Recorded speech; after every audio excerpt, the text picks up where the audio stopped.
Perkenalkan, nama saya Raisa Aulia Zahra dengan NIM 202200802000. Di sini saya akan menjelaskan sedikit materi tentang risiko likuiditas. Risiko likuiditas adalah ketidakmampuan perusahaan memenuhi kewajiban jangka pendeknya karena kekurangan dana tunai atau aset likuid.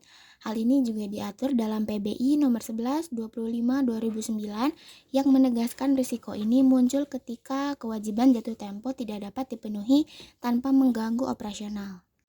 Selanjutnya, ada penyebab risiko likuiditas. Risiko likuiditas dapat timbul karena berbagai faktor yang berkaitan dengan kondisi internal perusahaan maupun dinamika eksternal.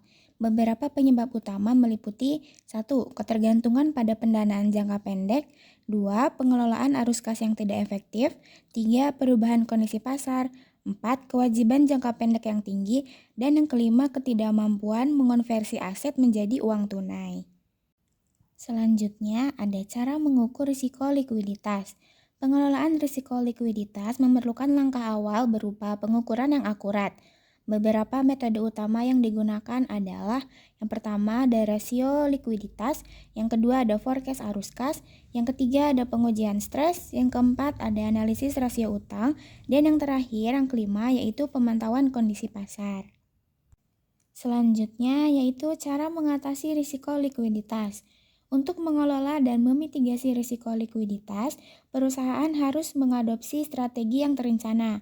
Beberapa langkah yang dapat diambil meliputi yang pertama perencanaan kas yang baik, yang kedua diversifikasi sumber pendanaan, yang ketiga manajemen aset, yang keempat pengendalian utang, yang kelima pengendalian persediaan, yang keenam monitoring dan pelaporan rutin, dan yang terakhir yaitu konsultasi keuangan. Masuk ke kesimpulan.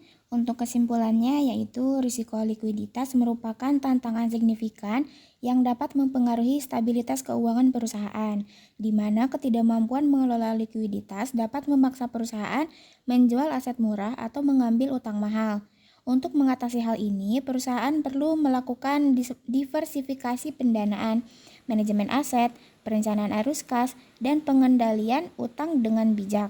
Didukung konsultasi keuangan profesional dan teknologi akuntansi. Dengan strategi yang tepat, stabilitas likuiditas dapat dijaga untuk memastikan keberlangsungan bisnis. Cukup sekian materi yang dapat saya sampaikan. Kurang lebihnya mohon maaf. Saya Raisa Aulia Zahra pamit undur diri. Terima kasih.